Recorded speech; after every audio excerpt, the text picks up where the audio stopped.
but these individuals are no longer part of CTV News. No, you have called it a mistake. A mistake is when I put milk in my coffee instead of cream.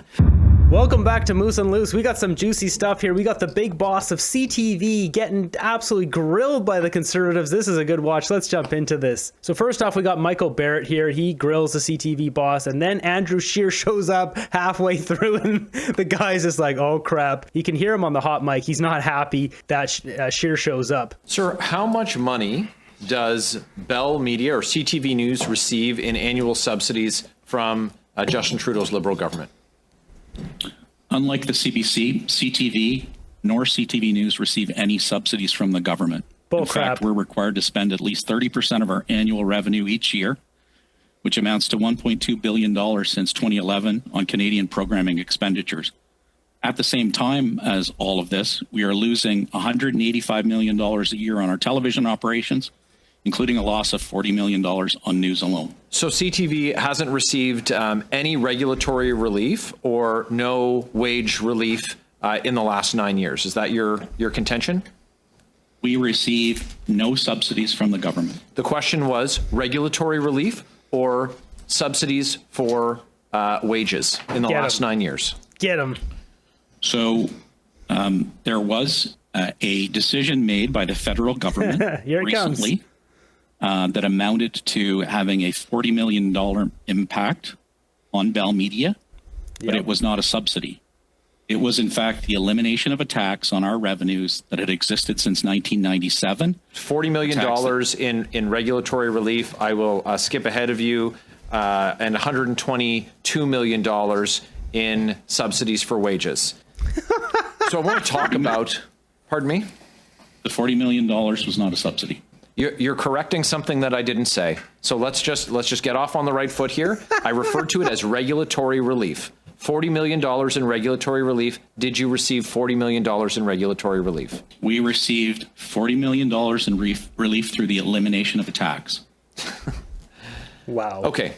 So I have a sense of how this is going to go. So let's go. We've seen a lot of examples of CTV activism masquerading as journalism. And I want to give you a couple examples of that.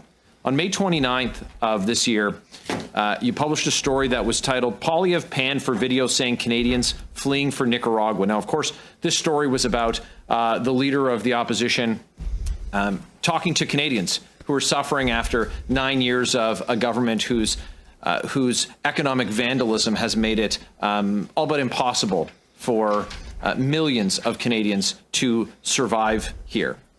But on April the 2nd, just days later, when RBC releases a report on housing trends and affordability, toughest time ever to afford a home, as soaring interest costs keep raising the bar, again detailing the results of 9 years of life under the NDP Liberals, we don't see that. We don't see a story. I don't have a story to offer you from CTV on that, which speaks to the experience that Mr. Poilievre had related about those Canadians. And then, of course, we have the most recent example of the blatant disinformation spread by your network. This disinformation that was perpetrated on Canadians was spread on across your platforms, where instead of the message that Mr. Poilievre had given, which is what we hear from millions of Canadians, and that's the need for a carbon tax election when Canadians can't afford to eat, heat, or house themselves, you altered it. You altered that quote from Mr. Poilievre into one that reflected talking points from Justin Trudeau's Prime Minister's office. So we wouldn't know about that most recent case if you weren't called out by a Conservative staffer. And you said you're sorry, but we know that you're sorry that you're only sorry that you got caught. Isn't that right? I disagree with your characterization. So are you sorry? We've apologized twice for a mistake that occurred. We have back and reviewed all of your coverage of Mr. Poilievre and his discussions about the Trudeau Liberals' carbon tax on everything that they plan to, of course, quadruple, raising the price of gas to 60 cents a litre. That's seen 1 in 4 Canadians not know where their next meal is coming from. Food bank use skyrocket to records never seen before in this country. Have you gone back and reviewed all of your coverage of Mr. Poilievre, or will it be incumbent on Conservatives to have to go through and review historically the disinformation that CTV has perpetrated on Canadians? Or is that something that CTV is going to proactively do? Because I can assure you, sir, that going forward, we know that we now need to do this not just for ourselves, but for Canadians, because certainly the trust has been broken. So thank you. I disagree with the characterization that we are engaged in a campaign of disinformation with respect to Canadians. It's our job to present all sides of public policy issues in a balanced, accurate, and fair way so Canadians can make informed decisions on them. That's what we do consistently on a daily basis. This particular issue that happened on September the 22nd, sir, was a very rare and unique occurrence. Well, I'd be interested to know I would be interested to know how you verified that it was rare if you didn't go back and review all of the other instances of coverage. Like I said, I'd like you to tell us now, though, do you think it's appropriate for other media organizations that have criticized that Conservatives called out this disinformation when you yourself admitted that you were wrong? The question is, do you think it is appropriate for other media outlets to have criticized this disinformation having been called out? Quick response, please, Mr. Gray. It's not for me to suggest how other media outlets operate. My job is to manage CTV News. Michael Barrett's absolute bulldog there. That guy is sweating. Mr. Gray, I'd like to ask you, what steps do CTV News journalists and newsroom managers typically take to ensure that aired reports meet the current journalistic and ethical standards? So I think the first and most important component part of my answer to your question is that we have very rigorous and steadfast policies that spell out the expectations as to how our journalism is conducted. That corrupt Brenda Shanahan, she's just setting this up. She's teeing it up for him so he can go through and show people, oh, we do this and we do that and we do this and that. Something slipped through the cracks. That's what they're doing. It's a load of crap. How then are these risks then exasperated when a situation such as the one with CTV News, as discussed earlier, happens? And the key point to be made here, and I have tried to do this in my response to questions up to this point, is we made a mistake. It was a mistake that was impossible to foresee. We apologized immediately. We took follow-up steps to ensure that our standards were being met. It was determined that they weren't. We, as a result of that, made the decision that 2 employees involved would no longer be part of CTV News or Bell Media. Okay. And then we apologized again. So next up, he's questioned about how the story got aired, who's involved in changing it, and he throws some people under the bus here. Once they complete a final, what I'm going to call a near final draft of their story, the script is submitted to a producer for review. That review ensures that the story is factually correct and there are no legal issues with it. And from that point, the reporter then works with an editor to complete that story for presentation on the television news. Why this mistake happened? Was there a willingness to disinform? Was there malicious intent? And you mentioned that you let go these 2 employees despite them being unionized, so you reacted quickly, but we're not really seeing into what exactly happened. There was no malicious intent. From my perspective, this was 2 people who were acting independently to make a particular story work on a given day. So there was a willingness to disinform. There was no intent to disinform. But the outcome is the same. He's so full of crap. They did that from top down. There's a very slight possibility that the reporter and the editor were like, yeah, let's make Poilievre look bad because they're Trudeau bootlickers. Maybe. I doubt it. It's more likely it came from the top. We're like, oh, Trudeau came by. We need to make sure Poilievre looks bad. Why don't you chop this up and make him look like he's voting against it so he looks bad? Like, that's probably what happened there. We are not stupid. In your exit interviews, what was the motive specifically? The motives were different in each case. So in the first case, the clip was altered to take out the reference to the carbon tax with the explanation given that the story was being reduced in length for time. There was no specific ask of that reporter to alter their story for time. And it was explained to us that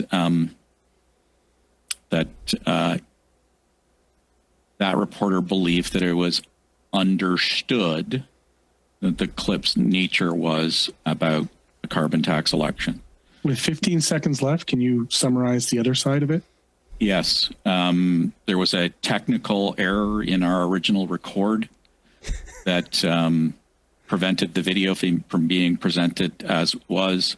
The editor took this step to manipulate the audio so that the video could cover it. That's a bunch of bullcrap. Could they not have gotten the footage from Cpac, which is government owned, and clipped out a few seconds of that for their broadcast? If they contacted the government and said, hey, we need 5 seconds of your Cpac footage, is that okay? Are they really going to have a problem with that, considering $40 million tax break they're giving them? They're not going to care about taking 5 seconds of Cpac footage versus their own camera footage. I'm not buying that, not buying it for a second.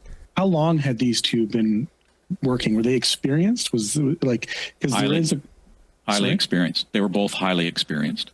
And so I would put to you that I would echo the concern of my conservative counterpart that if this was something they felt comfortable doing in this instant, what is to say that they hadn't done it in other instances? As I said, as I've said a couple of times, this is the first time I have ever seen anything like this occur in a newsroom in my 33 years experience working with television news. If that footage was really corrupt, like he's saying, the audio was corrupt is what he said, and that's why he had to chop it up, then release the footage. Release your raw file of that footage and let's see. If you want to clear yourself, that's what you're going to do. He won't do it because we all know that's bullcrap. There's nothing wrong with that footage. Nothing wrong with the audio. You got to check this out. So halfway through this committee meeting, Andrew Scheer shows up. Richard Gray, the big boss CTV guy, doesn't realize this. He didn't know he was coming. He's on the hot mic. You can hear him saying, oh, God. just listen for it. Tighter in the second round. I want to welcome Mr. Scheer to committee. Mr. Scheer, you have 5 minutes. Go ahead, sir. Oh, God. Thank you very much, Mr. Chair. I just have to go back to what you said. You said that the clip was altered. You showed Canadians something that never happened. And you're telling me now that there was no intent to misinform Canadians and that the reason for that altering of a clip was because it had to be cut down for time. So the words that were cut out were carbon tax election. Okay, now I just timed myself. That took about 1.2 seconds. So you're telling me that there was no intent to misinform Canadians and they had to cut this down for length, and that it would be understood that the quote from the Conservative leader was about a carbon tax election, even though you removed the words carbon tax election. Can you understand how we're having a very difficult time accepting that? He got nothing on that. There's no response to that. So I want to be clear. What I indicated was that was the explanation offered by the individual involved. That was not my explanation as to what transpired. Do you accept that? Or do you believe it was deliberately done to mislead Canadians? I do not believe that it was deliberately done. But Okay, still, there was a violation of our editorial standards. So these two individuals are no longer part of it. Do you accept the explanation that was given to you? We have made a decision that due to the violation of our editorial standards, that these individuals are no longer part of CTV News. So what do you believe the motive was? It is not for me to determine what the motive was. Come on. All right. CTV News is a division of Bell Canada. Is that correct?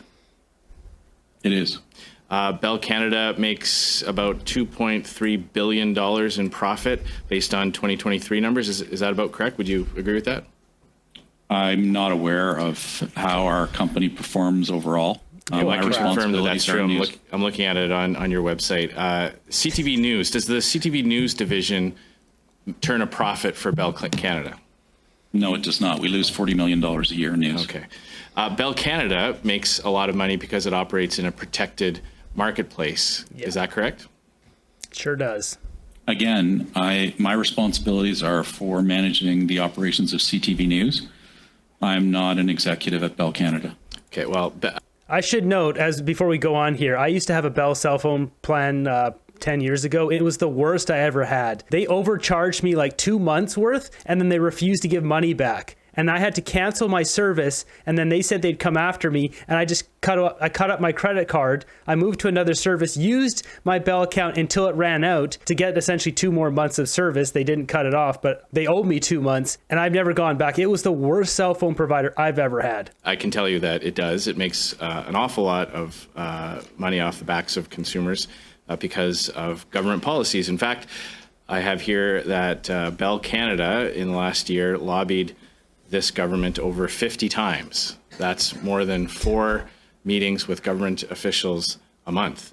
That's more FaceTime with senior government levels than some Liberal MPs get.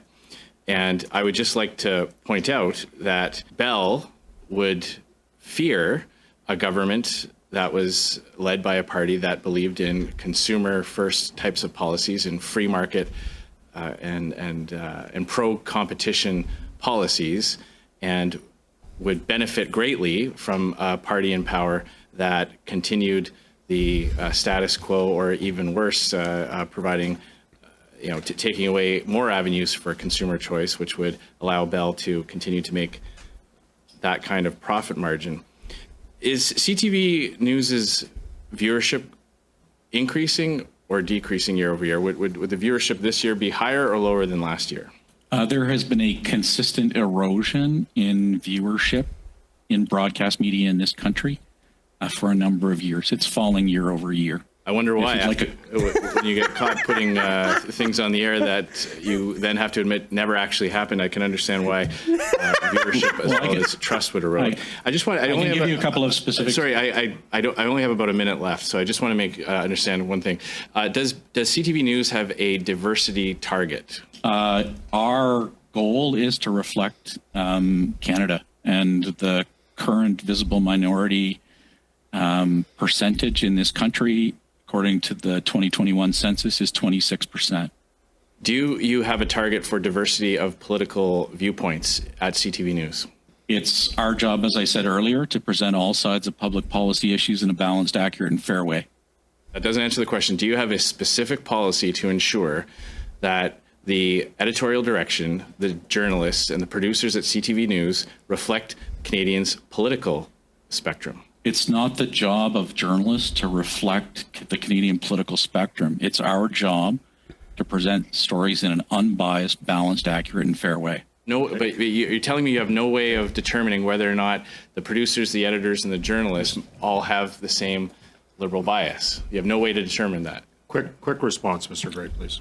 Our team do not have a liberal bias. Okay. Thank you, Mr. Scheer. Thank you very much, Mr. Chair. Mr. Gray, you have repeatedly stated here today that you believe that there was no intent to mislead. Let's look at what happened. CTV spliced together 3 short sound bites. Sound bites spliced together, not even in the order that they were stated, to create an entirely made-up sentence, literally fake news, that entirely changed the meaning of what Pierre Poilievre said. So, on what basis do you conclude that there was no intent to mislead? On what basis exactly? 2 now former staff members of CTV News acted in a way that was in breach of our editorial standards. You made a conclusive statement that there was no intent to mislead. So I'm asking you, on what basis do you draw that conclusion? Based on 33 years of experience, and this being the first and only time. Mr. Gray, no one believes you. And you said, for example, that the employee who altered the video, one of the 2 employees, said that he or she believed that it would be understood to be about the carbon tax election. Yet nowhere in the report is there any mention of the carbon tax election. So on what basis could anyone reasonably believe that that statement was made in that context when there was no context? Quite the opposite, disinformation. I disagree. It's a fact that there was no mention of a carbon tax election. You have no credibility, and in the face of the fact that CTV peddled a fraudulent news story, and you haven't apologized. You haven't explained the basis upon which you have asserted that there was no intent to mislead. To simply say you disagree isn't good enough. No one believes you. We have, in fact, apologized twice. Apologized at all. You said there was no intent to mislead. No intent to mislead, but you can't even articulate the basis of why. There was no intent to mislead. We have apologized Say that, twice. but I asked you to provide a basis, and you haven't been able to provide a basis. 2:30. Go ahead, Mr. Caputo. Thank you, Mr. Chair. Mr. Gray, I take Michael Cooper, just absolutely go off on him. I'd probably be the same way if I was in Parliament. You're full of crap, man. issue with something that you said, and it's actually been said a number of times at this committee. You characterized this as a mistake. Do you stand by that? It was the violation Sir, of I asked our you, editorial was this standards. a mistake? You've said that before. You stand by the fact it was a mistake. Is that correct? I stand by the fact that Sir, this story went to air in a way that it shouldn't Sir, have. no, you have called it a mistake. And with all due respect, a mistake is when I put milk in my coffee instead of cream. This was a massive error in judgment. This was a previously unforeseen breach of trust from what was once a trusted media organization. And you have said, picking up on what Mr. Cooper said, the explanation given was not to mislead Canadians. Sir, do you even believe that? These guys. I stand by my testimony today wholeheartedly and unreservedly. Look at little Richard here. He's like a little boy that's got scolded for doing something wrong. He's sitting in the corner. Get him a dunce cap. He looks so demoralized. You stand by your testimony that the intent was not to mislead Canadians. Did you talk to these people and get their motive, sir? There was a fulsome investigation. But I asked whether, sir, with all due respect, I didn't ask whether there was an investigation. I asked whether you spoke with them. Yes or no? This guy. I did not speak with them beyond having an initial conversation with the reporter the night that this was brought to our attention. So you had a brief initial conversation, and based on that, you come to committee and say that there was no malevolent intent to mislead based on that. And I ask whether you believe that, and you stand by it. With all due respect, sir, that is an untenable claim that you have arrived at. We are getting ready here for a carbon tax election. At the end of the day, is there one thing that you have done, that you have implemented to ensure that this won't happen again? Just one. Oh, that's a good question. Frank is he's a savage, man. They're just ripping this guy apart. One thing. Yes, we've terminated 2 individuals. No, that's not good enough. You have countless other employees. I mean, that was possibly the worst answer you could have given. What about moving forward? That is retrospective. What about moving forward? He should have answered with, yeah, we put in this new policy. We've got to scan every video, or we have a department or someone watches it first to make sure, or blah, blah, blah, blah, blah, something like that. He just said we fired 2 people. Because, sir, this is what I can say. Why is it that it always is the Conservatives that are fighting this battle? Why is it?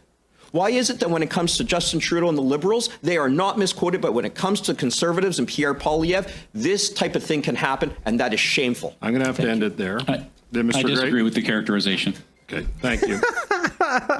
Mr. Housefather for 5 minutes. Mr. Gray, when you hire employees, do you ask them what political party they support? No, we do not. In this incident, did you interview personally the 2 journalists or the 2 people in the newsroom that were fired? No, I did not. Okay, so that actually surprises me. You did not have you taken the time since the incident to talk to the 2 of them directly? I initiated a due process investigation into this matter that was conducted by professionals, and I was apprised at all steps as to what discussions were occurring. And I came to the conclusion following that investigation that it was necessary for these individuals to no longer be members of the CTV News team. You've testified as to their motive, and you stated you don't believe that they did something for wrong reasons. I won't use Mr. Caputo's word of mistake, although I think you did use that.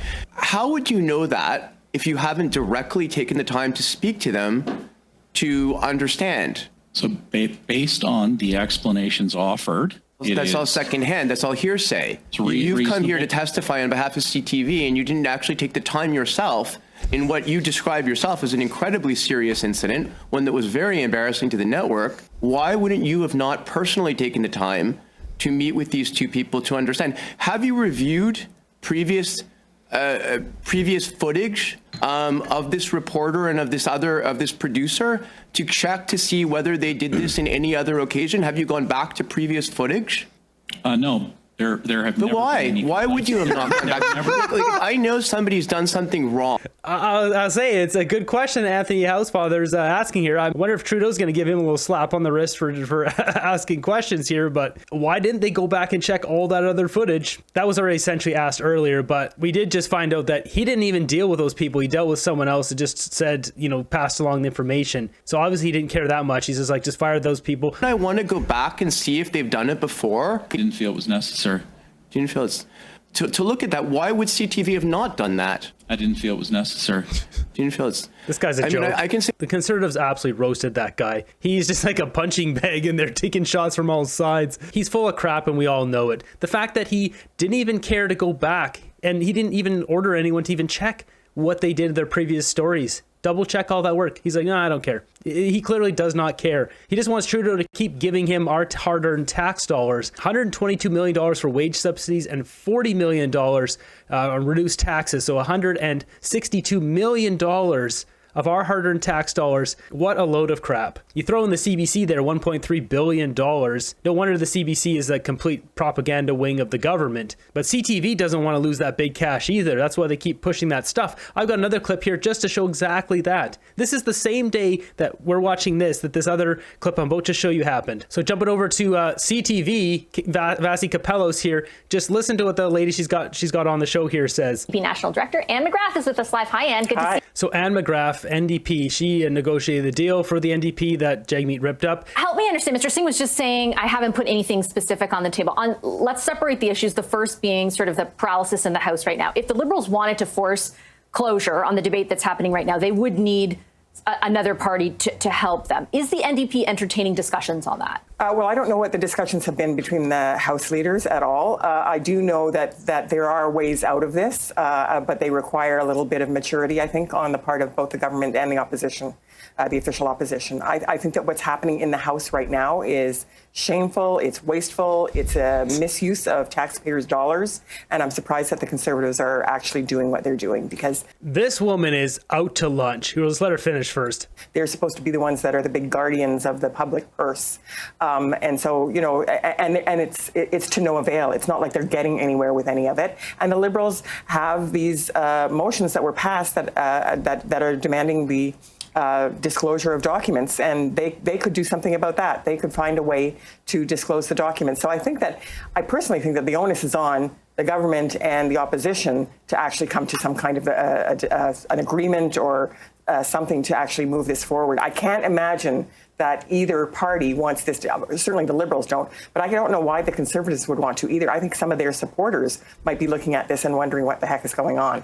No, that's not what's going on. This woman is a disgraceful Canadian for even suggesting that the Conservatives are the ones wasting money. Justin Trudeau and the Liberals are full of corruption, and she's blaming the Conservatives. They're getting paid regardless. It's not wasting any money. They get paid regardless. They're not getting paid per hour. They're not getting paid per deal they get done or paid per contract. It's a flat salary. What is she even talking about? This is just NDP barf coming out of her mouth. If I bring up my little AI robot here, so the only way out of this situation is, because it's a motion of privilege, the government has to hand over those documents. Or they can do a motion of closure here, which, as you can see here, it's a tool that allows members to close this issue. Now, what would happen is motion of closure. Minister gives an oral statement announcing their intention to call for closure. A motion is put forward to end the debate, which requires a majority of votes to pass. Basically, Trudeau is going to need Jagmeet to support him on this, because I don't think the Bloc is going to do it. And then after the motion passes, all members are given a single period to speak before the final vote on the matter is taken. If Jagmeet supports Trudeau, this motion of closure could put this down, and then they can continue on. But that would make Jagmeet look absolutely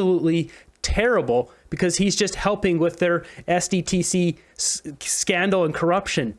The only reason he would do this is to get to that lucrative, juicy $2.2 million pension in February. Will Jagmeet completely sell his soul to get that pension? Well, time will tell for sellout Singh. So we're not going to listen to any more of this windbag because she's just deplorable. If this is one of the faces of the NDP, that party needs a miracle. I got this clip here, Pierre Poilievre, that was a couple days ago that I haven't shown. It's a good clip. This is what a real leader looks like. He's asked about the situation in with Iran and their big pow-pow devices, and well, listen to this. Yesterday you said that you endorse Israel proactively defending itself by hitting Iran's nuclear sites, which is something that President Joe Biden does not endorse. Do you not feel like this could lead to a likelihood of an all-out conventional war between Iran and Israel? And do you not agree with Joe Biden and his assessment? I think the idea of allowing a genocidal, theocratic, unstable dictatorship that is desperate to avoid being overthrown by its own people to develop nuclear weapons is about the most dangerous and irresponsible thing that the world could ever allow. And if Israel were to stop that genocidal, theocratic, unstable government from acquiring nuclear weapons, it would be a gift by the Jewish state to humanity. Pierre's on it, man. That, I mean, he's right on the money with that. Preventing Iran from having the boom booms, it would be a gift to humanity. Meanwhile, if Trudeau was asked the same thing, he'd probably talk about sending over we send them the rainbow flags, like that. He would just say something stupid and then show his socks. What a relief listening to a Canadian politician articulating an intelligent, strong opinion that its citizens can support. We like him too. This is the Canada the world hasn't seen in 8 years. Decent, moral, strong, with principles. So this following here is a bunch of American people. Yeah, a true leader, Canada has a chance. So jumping over to my group, let's see what memes we've got today. Canada's creepy Harry Potter. Yeah, he does look like him. Downtown Toronto 2025. Mexico or bust.